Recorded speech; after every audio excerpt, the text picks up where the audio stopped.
Hi, everyone. Welcome to Mindful Intimacy and Deeper Sex. I'm your guide. I'm Andrea, a pleasure coach and sex educator based in Honolulu, Hawaii. And I'll be hanging out with you for about 45 minutes today to talk about all things deeper connection, mindful intimacy, conscious lovemaking, and all sorts of other delicious, juicy topics. Thank you for being here. Thank you for registering for my live event. Thank you for watching it later as it lives on my website and in the ether. I appreciate you walking this path to pleasure. When we do this work on ourselves, it heals ourselves, it heals our partners, our other relationships, and it helps send healing energy into the collective. So may we all walk this path together in joy, with wisdom and compassion for ourselves and others. Our goals in today's workshop is to really talk about what does it mean to approach sex in a more mindful way. We are going to talk about what exactly I mean by the term mindful intimacy. And we're going to talk a little bit about how this impacts desire, arousal, how this actually works in our body and our anatomy and physiology.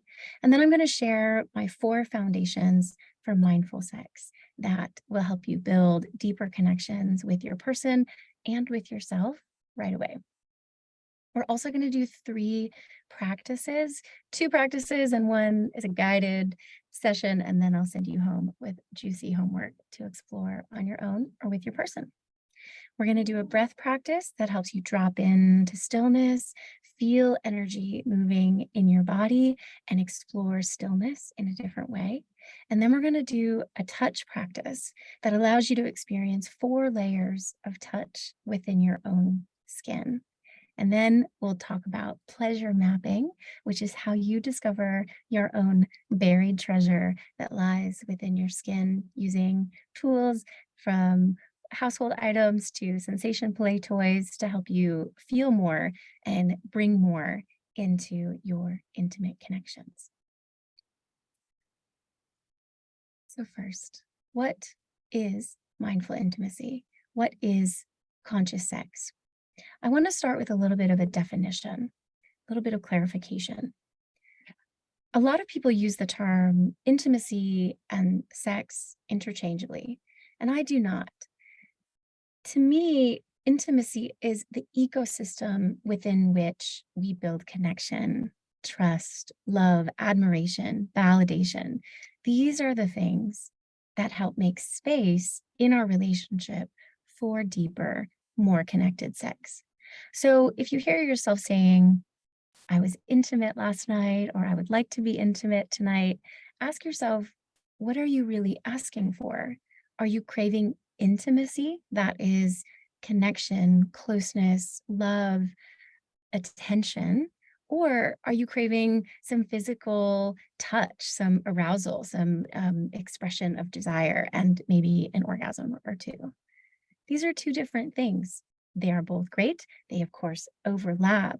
And so in the workshop today, I'm going to weave together the concepts of mindful intimacy and conscious sex so that the intimacy that we practice informs our mindful sex, and the mindful sex informs our intimate practices.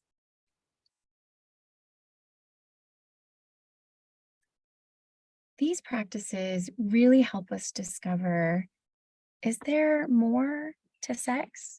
This is something that I wondered for a long time, and I know a lot of my clients wonder as well. Should I be feeling more? Should I be experiencing more? Should it be more fun, more interesting, more connected? If you have also questioned, is there more to sex? Then please stick around and you'll find out that the answer is absolutely yes. And it just keeps getting better. So let me just say, in my work as a pleasure coach and sex educator, I work with all different people. I work with individuals, I work with couples, and the practices that I'm going to teach today are good for everyone, regardless of what type of body you have, or gender expression, or sexual orientation, or relationship configuration. All of these practices help us feel more in tune with ourselves and with our other, whoever that might be. None of the practices we'll do today involve any genital touch, and this is a very G-rated event. So how does this help us connect with ourselves and with others? A lot of mindfulness practices, whether we're talking about meditation and mindfulness or whether we're talking about a mindful sex practice, really requires us to slow down. And that slowing down is something that's not really valued in this culture of busyness and distraction and social media feeds and constant advertisements to do more and be more and hustle more. Stillness is really where we find the connection with ourself and with other. And you've heard me say in these past few moments with self and with other, and that's because I really believe that we are our own best lovers. And if we are craving something, attention, intention, a certain type of touch, a certain type of experience from others, I invite you to ask yourself, do you give that to yourself? Do you give yourself the attention that you are so craving? Do you give yourself the slowness, the stillness, the kindness that you really want? When we start to focus on our own pleasure and our own body based practices, our embodied practices, we have more of ourselves to give so that when we do engage with others, we can come to them in a very different way. So these practices are important for all types of bodies. If you have a penis, these practices can be really helpful to slow you down. So many men that I work with talk about learning how to last longer and wanting to have more time with their sexual play and not feeling like they have to go over the edge right away. So the practices that we'll do today, the sensation practice and the breath practice, along with the foundations of mindful intimacy, will help you slow down, feel more into your body, pay more attention to what is happening rather than distracting yourself with other thoughts, and really be more present for whoever you're making love with, again, with yourself or with others. If you have a vulva, these practices can be deeply healing and nourishing. So much evidence and so much research and so much personal experience has shown that most people don't know how to pleasure a vulva. They don't know how to take the time. They don't understand the arousal process. They don't understand what's needed in order to really make a person with this type of body part really come alive. So a lot of the slowness practices that we'll do today and the sensation practices especially are very good for people that are a little bit slower to warm up. And let me just say, slower is only in relation to the male model of linear arousal that we've always seen. And if you have a vulva, your erectile tissue takes 30 to 40 minutes to become fully aroused. Compare that to the erectile tissue in a penis, which takes about 5 minutes to become fully aroused. So these practices, when we give them to ourselves and to others, can really help us slow down, feel more, allow for the natural arousal process to happen so that when we are engaged in sex and sexual play, we can get more out of it. And let me be very clear. Just because I'm encouraging you to slow down and breathe more and experience more sensation, that doesn't mean that you can't have quickies. Yes, to all the kitchen table and, bathroom quickies and shower quickies and all of that. And in fact, practicing mindful intimacy and conscious sex in this way will probably lead to more quickies, because if we have our sexual energy on a simmer on a more constant basis, then we're going to be at a higher arousal level and we're probably going to want to have a lot more sex. So these practices are super helpful for all different types of sex that you want to have and all different types of bodies.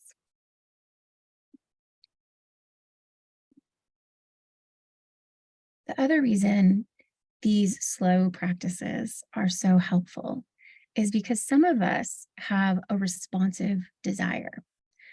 If you watch any rom-com, certainly if you watch any porn, you'll see what's usually spontaneous desire. And people that experience spontaneous desire describe it as being hit by a bolt of lightning, or it coming out of nowhere, or having their arousal or their desire surprise them. People with responsive desire, of which I count myself one, we need a little bit of something to respond to, whether that's a sexy text message, or maybe we listened to some audio erotica, or we flirted with the hot barista when we got our macadamia nut milk latte this morning. Those are things that we can respond to. So when we take a more mindful approach to sex, it gives those of us with responsive desire more time to warm up, more stuff to respond to, and more ways in which we can really allow our desire to really grow and expand in a way that hopefully doesn't feel like a requirement or like it's something you have to rush into, but that in fact, it's totally normal if you have a responsive desire framework. In fact, most people do. And it's just not what we're shown. So if you've ever wondered if you're normal, you are, I promise.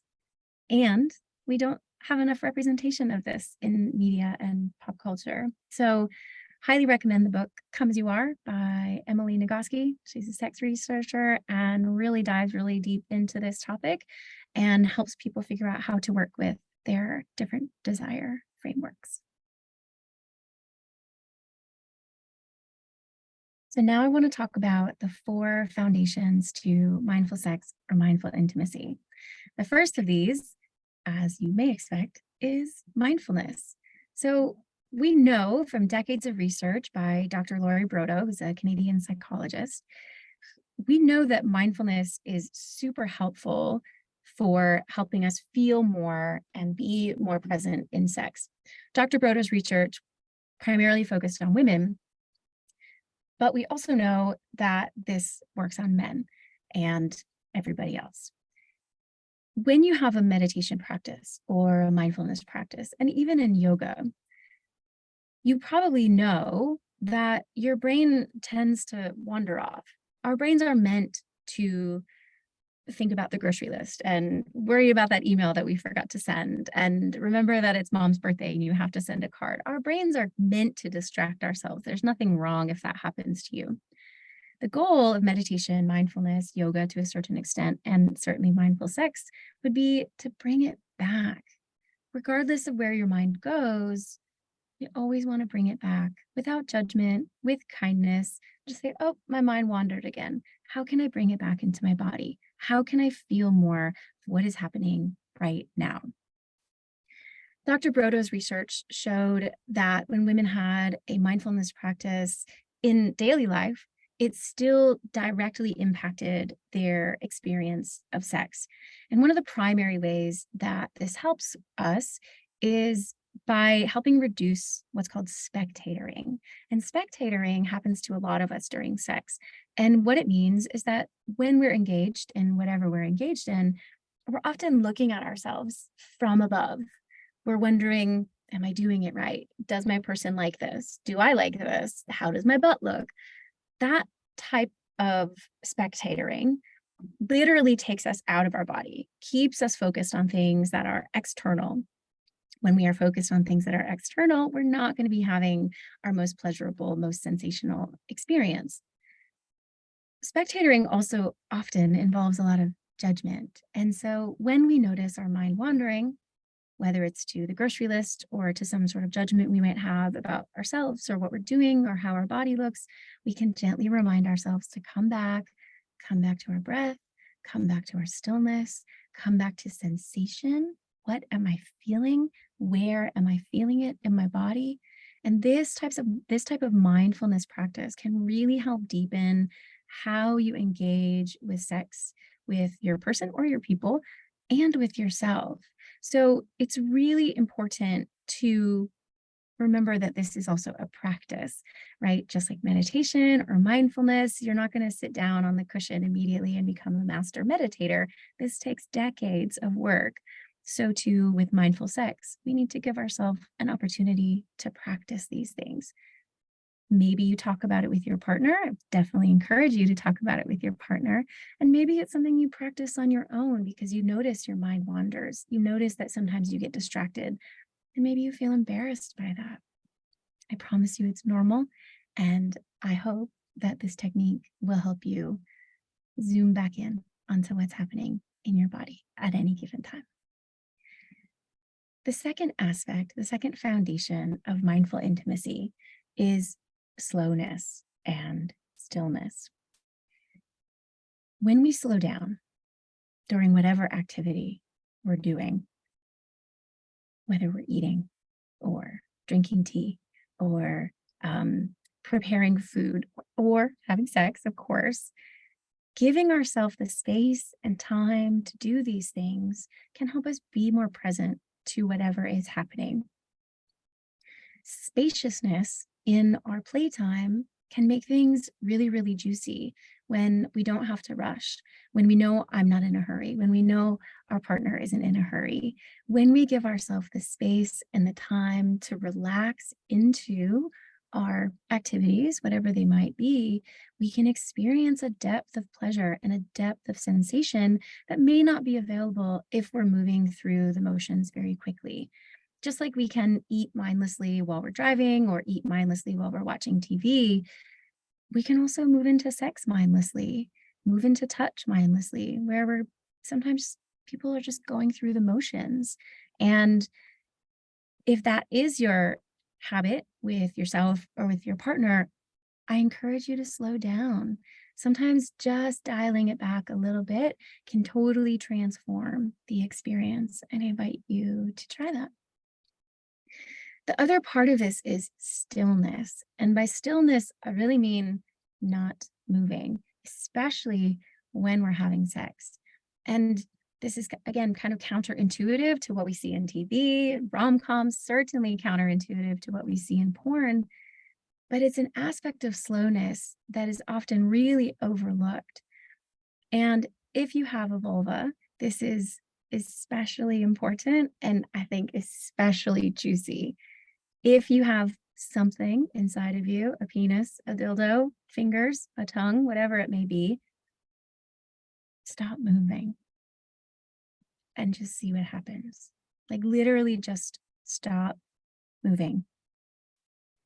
This can be really hard to do if you're having partnered sex. You, of course, have to communicate this with your person, especially if your person has a penis and they are inside of you and you're having penis and vagina intercourse. Asking them to slow down can be really, really hard. Men in this culture have a lot of shame and stigma around what it looks like to be a good lover and what it looks like to be sexy. And often that revolves around having a rock hard penis. And the thing is, bodies sometimes do different things. And sometimes your partner or yourself are not going to be as hard as you want. That's okay. But learning that when you slow down, when you practice this stillness, your partner may or you may lose your erection, and that's okay. It'll probably come back. And that's the thing is when we learn to slow down in this way, we allow for more experiences of what our body really needs. Maybe our body is a little bit tired and we lose our erection because we're stressed out or we're tired. So maybe we just let that be. There's a lot of fun stuff you can do with the soft cock. We can certainly talk about that in another workshop. But knowing that bodies are just being bodies, and sometimes they do what we want, and sometimes they do whatever they want.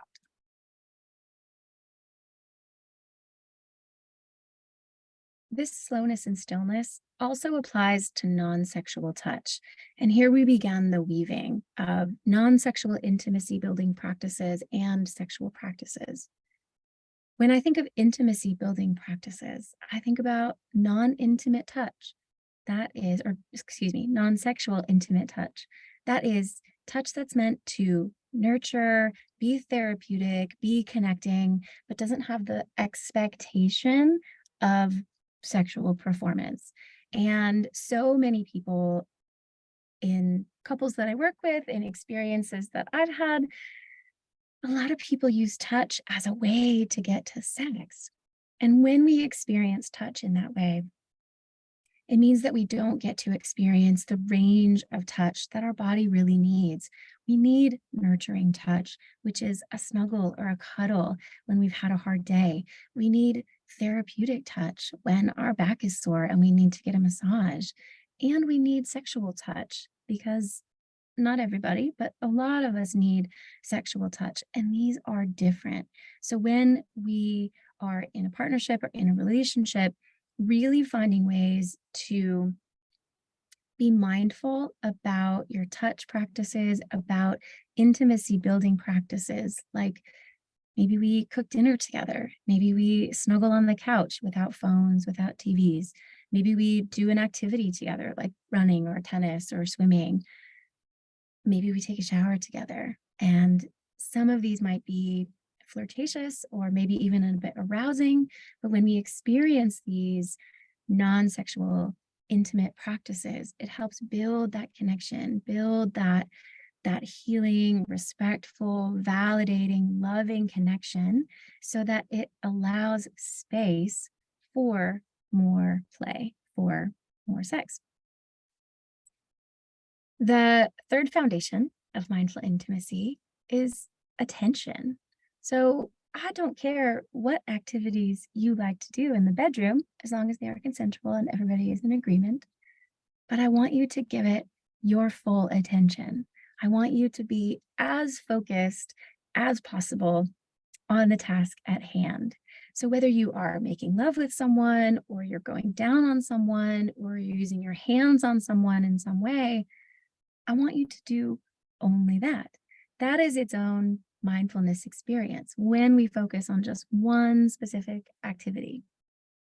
This can be super helpful as we not only, help reduce some of that chatter that's in our brain, but it also helps our other person feel really cared for because they know that you're not just doing it to get through it. You're not watching the clock. You're not like thinking about the work emails you should have sent earlier. You're really dedicated to whatever activity, whether you're performing cunnilingus or performing a blowjob or engaged in some sort of shared play like penetrative sex. Giving whatever activity your full attention is so key. And again, we often move through life in a kind of mindless way because sometimes we have to literally just to get shit done and survive in this dumpster fire of a planet. So when we pay attention, it helps us connect. It helps us feel more. It helps us give more attention, literally more connection to the person that we're with. And again, with the weaving into the intimacy practices, we need to give our partners attention. We need to give ourselves attention. So if you're single, great. How can you love yourself up? How can you give your skin, your body, your brain the attention that it needs to feel love and cared for? If you're with a partner, do you actually give your partner enough attention? I read something recently that said that most couples spend about 35 minutes per week together. Per week, 35 minutes. Are you giving them the attention they deserve? Are you paying attention to their interests, their needs, their desires, their boundaries?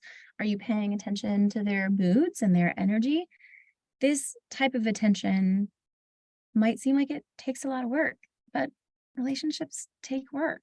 And hopefully, if you are in a relationship, you have that attention with your partner so that it's not necessarily 50-50. We know that that's not exactly possible, but you're giving attention to your partner and they are giving attention to you in the ways that you both need. When we have this attention, when we have this validation and this recognition and this attunement, this is the intimacy ecosystem. This is how we build strong relationships and deep connection and make space for beautiful, beautiful sexual play.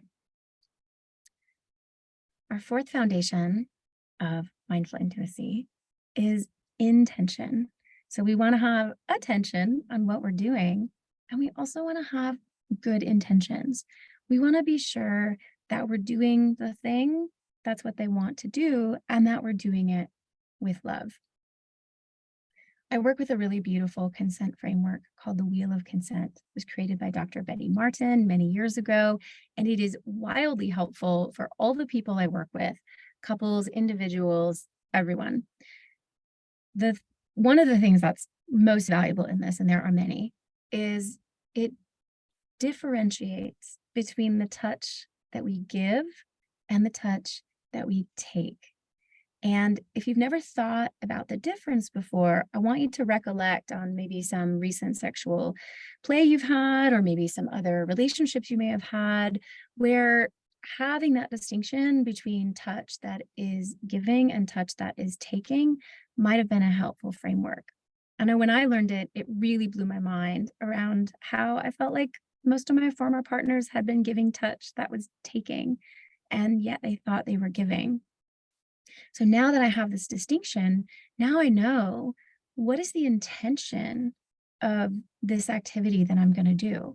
Am I touching my partner because I want to give them a massage or rub their body down, or because I want to give them a blowjob?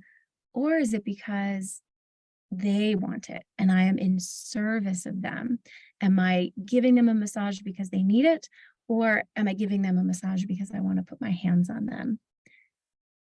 Those are very different things. And as long as you have consent practices and this framework within your relationship, you get to have both. But when we know who the touch is it for them or is it for me? It helps us really understand intentionality in a different way. And it can be super helpful to building this deeper connection.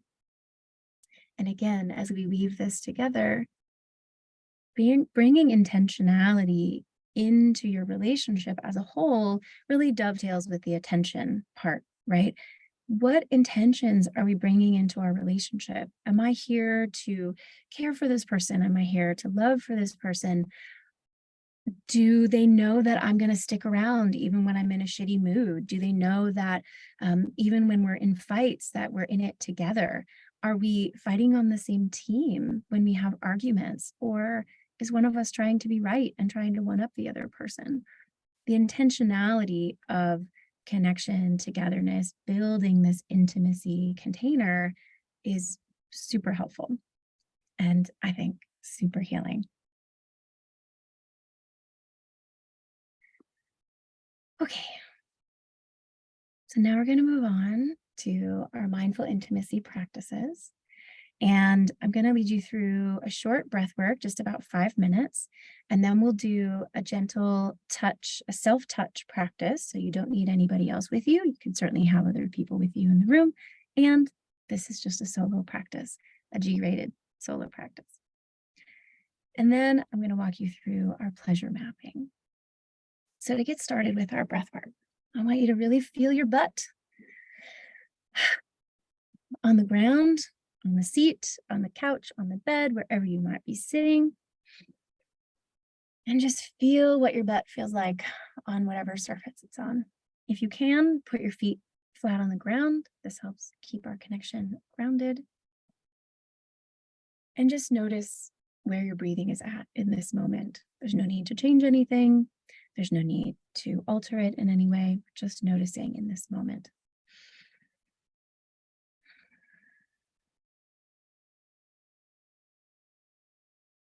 Our breath is one of our most powerful tools for regulating our nervous system, for connecting with our partner, for arousing and calming sexual energy.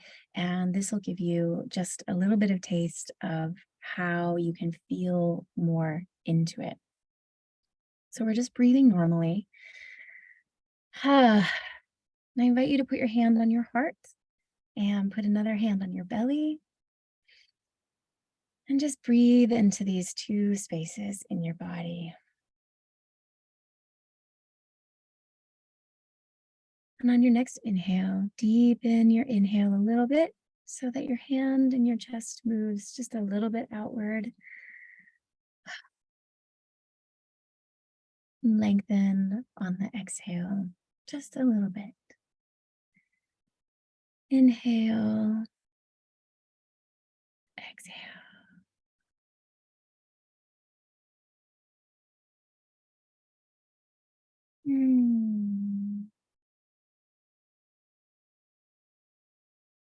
And every few breaths you take, I want you to lengthen your inhale just a little bit more. And you may find that your chest or your shoulders wants to move. Let that movement be organic.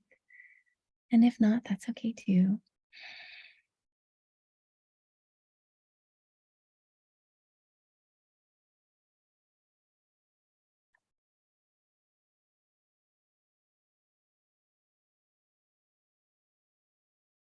And let out a little sound with your exhale, a sigh, a wiggle, a deep breath,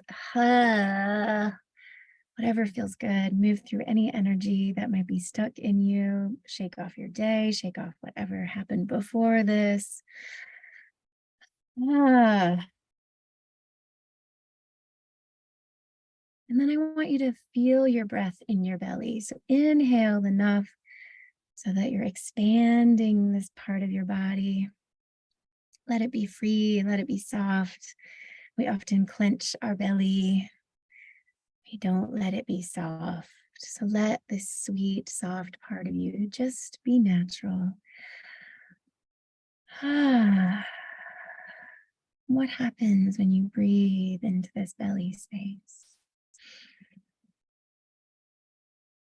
Hmm.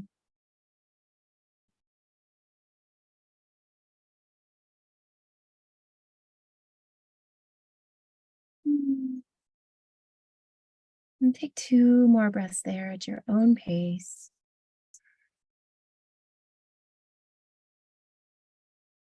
Hmm.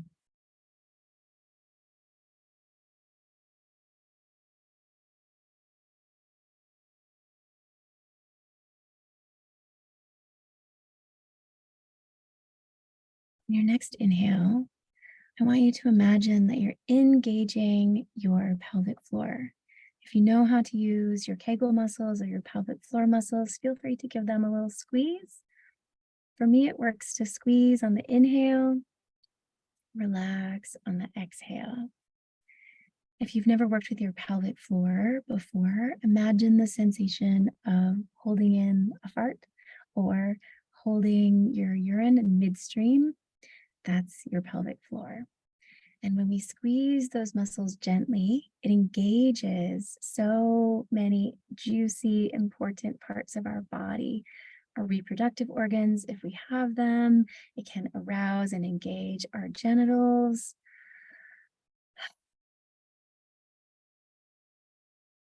And when we combine this with the breath, it can be super powerful for generating sexual energy without any genital touch.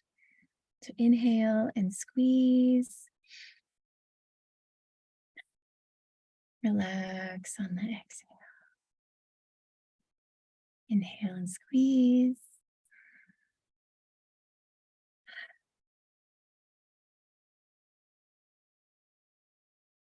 And take 5 more breaths here, going at whatever pace feels good for you. Maybe you change the inhale and the exhale squeezes and do it opposite. Maybe you move more into your belly. Be organic, be a little bit weird. Just try this out and see how it feels in your body and just notice what comes up. As long as you're breathing, you're doing it right.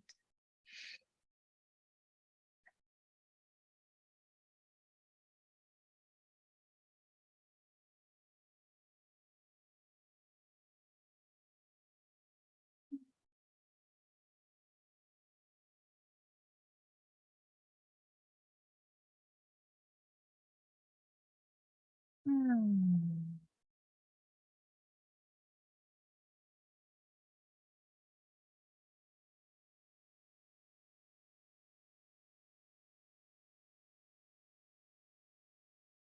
The last part of this is to imagine putting this breath and these squeezes into action the next time you're engaged with sexual play.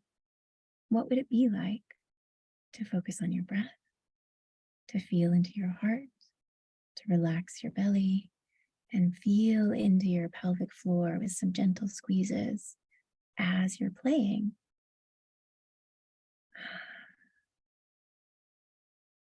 Any one of these practices, the breath, the relaxation, the engagement, can be delicious.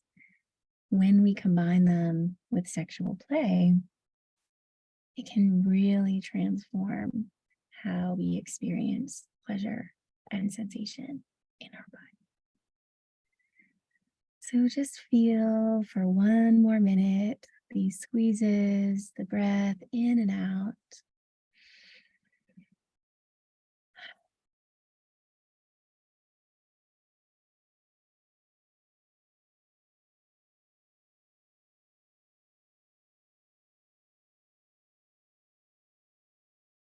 As long as you're breathing, you're doing it right.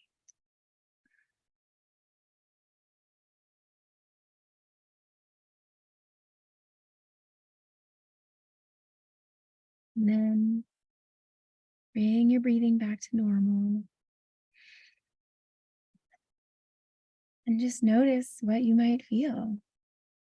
Do you feel tingling? Do you feel warmth? Do you feel aroused? Do you feel nervous? Do you feel excited? Do you feel nothing at all? Any of those are totally wonderful responses.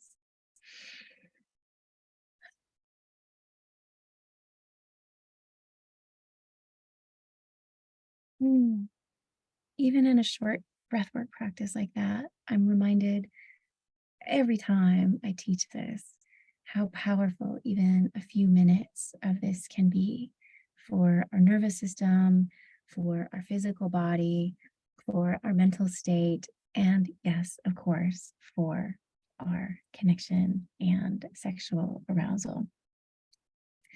I have a longer 12-minute sexy breathwork on my website that I will drop in some links below. And this is another opportunity to practice the breath, the engagement of your pelvic floor with some added visualization to really help move the sexual energy throughout your body. And a lot of this can sound pretty woo woo. And I have to admit, when I first saw this exploration of sexual energy demonstrated, I didn't believe it. It was too profound, too out there for me to even comprehend. And then I started having my own energetic experiences, my own energetic orgasms, and like, whew, it has completely transformed how I have sex, how I self pleasure, how I engage with my breath and my sexual energy. It's transformed everything I thought I knew about sex. And if you're interested, I look forward to guiding you along that journey as well. The second practice we're going to do is a very gentle touch practice. And I like to teach this because it helps us come into contact with our largest sex organ, which is our skin. And oftentimes, when we engage sexually, we go right for the hot spots, the nipples, the ears, the genitals, and we often ignore the rest of our beautiful body. So, this practice allows you to feel your skin in a new way that I find really powerful. And again, when I first learned this, I didn't totally believe it. And then I started having experiences that really transformed how I see it. So, what I'm going to have you do is hold your hands across from their other one with maybe an inch or two of space between them. And I want you to imagine that there's energy flowing between them. You can imagine sparkles or swirls or lightning bolts or, battery emojis or spirals or snowflakes. But anything goes here. Your visualization is all yours, and I want you to do what works for you. But imagine that there's energy flowing between your two palms. And hint, there is energy flowing between your palms. It's just a matter of whether we tune into it or not. So bring your palms closer together and see if that changes anything. See if you can feel the energy just between your hands, whatever is just living inside of you at this very moment. It is all there, and it is super powerful when we slow down and pay attention. So We have this energy in our hands. And what we're going to do is use that same field of energy that is flowing between our hands. And we're going to put one hand over our other forearm. We're not touching our skin yet. All we're doing is hovering about an inch above our arm. And you can do this with either hand to start. And just notice, can you feel anything in your arm? Can you feel anything in your hand? What happens when you move your hand across your arm? Are some spots more sensitive than others? Can you feel the sensation somewhere else? And what happens if you move up to your upper arm or your shoulder? Can you feel energy moving in your body? Maybe yes, maybe no. It's just a practice. So take another moment and see what you notice. And then switch hands. Put your other hand hovering above your other arm and see what might be there.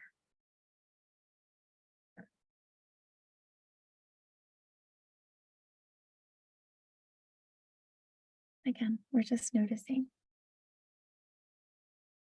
What is our energetic field doing in this moment?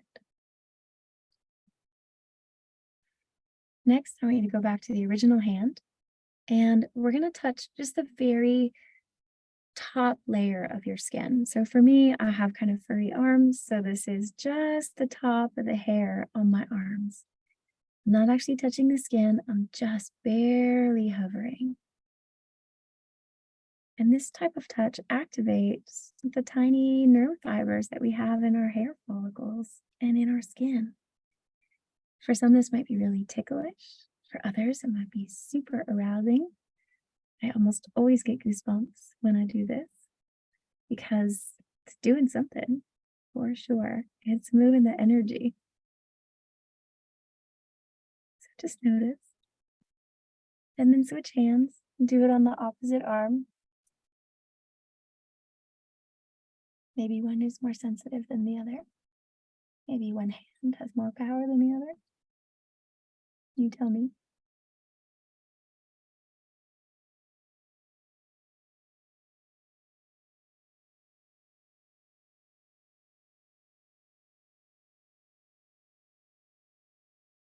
And we'll switch hands again back to the original. And we're going to do, just using the finger pads, we're going to touch our inner arm as slowly as possible. So start touching your arm, and however fast you're touching it, cut the speed in half, and then cut it in half again. We have two different types of nerve fibers. One is fast moving. Imagine if you touch a hot stove, you're going to react right away. Others are slow twitch fibers. These slow nerve fibers are activated by gentle stroking touch like this. When these are activated, it floods our body with oxytocin, which is the bonding hormone. So imagine doing this during a massage, before you get started with sexual play. What would happen if you literally turned on all the nerve fibers in your skin before engaging in sexual play with your partner? I have a friend who can have an orgasm just by touching her forehead. So there are truly unlimited possibilities, my friends. We're just noticing, what does it feel like? If you have some fingernails, you can use your nails a little bit, see if that changes the sensation. And again, the goal is noticing, feeling, opting to discover new sensations with no goal other than curiosity and playfulness. Next, I'm going to invite you to really use your hands as if you were kneading the most delicious loaf of sourdough bread. So we're actually going to really squeeze. We're going to really use our hands, use the muscles in our hands to really activate and enliven and awaken those muscles in our arms. You can do your legs if those are available to you, if they're exposed, and just see what that feels like in comparison to the more subtle levels of touch. We all have muscles. Our muscles need therapeutic care. If you don't get regular massages or body work, I really encourage you to do so. Not only is it just good for our healing and our lymphatic system and our muscle and fascia systems, it also is just a great way to experience touch in a different way than a lot of us are used to.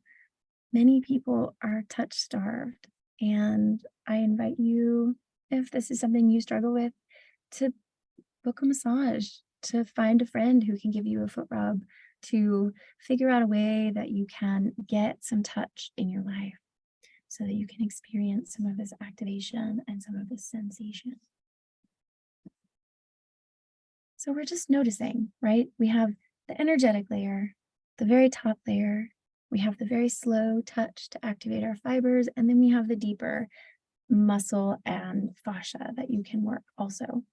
All of these are wonderful types of touch. They are simply different options to explore on your journey to more sensation, more experimentation, more curiosity, and deeper playtime. I hope you enjoyed that practice. That was very fast. You can, of course, make this a much longer practice.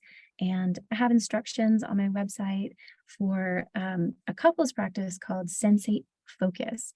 And this was developed in the 60s by leading sex researchers, Masters and Johnson, to help people relax and feel less anxiety during sex. So if you have a partner and you want to try that, Sensate Focus is a great way to drop in and reconnect. Okay. Last part of our adventure today is to talk about pleasure mapping. And pleasure mapping is super fun, and it involves something similar to what we just did with the touch practice, except I invite you to use random objects that you have around the house. You don't need to go buy anything or spend any money to do this. I want you to experiment with whatever you have at hand.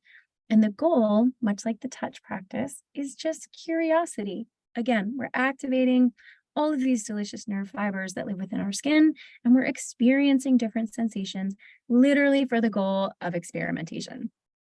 Maybe something that you've never tried before is a huge turn on, and maybe some of the stuff you try might not work, but it's just super fun to experiment.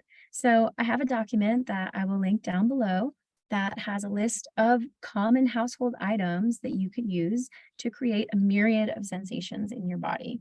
So we're talking fuzzy blankets, silk, feathers or fur, if you have things like that at home, a hairbrush or a comb. I really like forks. The tines of a fork can be really fun, used very gently on the skin to elicit all kinds of delicious sensations. If you run it the other way of the skin, it can be a little different. If you are into kink or BDSM, you can find talons or claws that you attach to your fingertips. That can be super delicious and sharp if you like that kind of sensation. You can think about ice cubes. You can think about warm coconut oil. You could think about fresh fruit that you might use on your body. And what I invite you to do, and this will be detailed in the workshop that I'll share, is to gather a very random collection of household items that have different textures, potentially different flavors, if you want to include your mouth in this, and just different ways to explore stuff on your skin.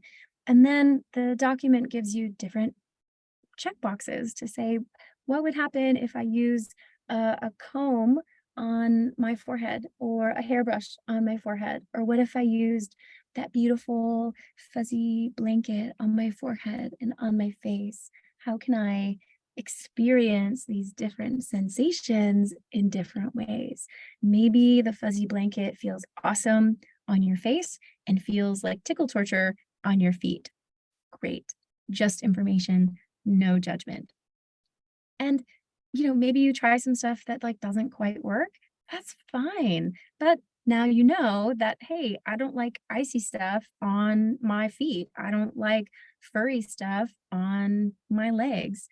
Um, I invite you to try these range of sensations because, again, it helps us get in touch with our skin, which we often ignore during our sexual play. And maybe not ignore, but it's often an afterthought. And it just allows us to experience tactile sensation, pleasure, maybe some goosebumps, maybe some tickles, maybe just the playfulness of it all is super joyful and can be super connecting just to play in this way. So I invite you to set aside a half an hour, maybe 45 minutes with yourself or with a partner to sit down or lay down and just experiment in all these different ways. This gives us a chance to have so much fun and help use sensation as a way to build connection and deepen our intimacy. That will be detailed in the worksheet, and I hope you very, very much enjoy your homework. I love giving homework, and I promise it's always super juicy and super fun. That concludes our mindful intimacy and conscious sex workshop. I thank you all for joining. I thank you all for walking this path, for being curious, for being open, for trusting yourself to take this journey, for spending time with me to learn from me. And I hope to see you again soon. Thank you.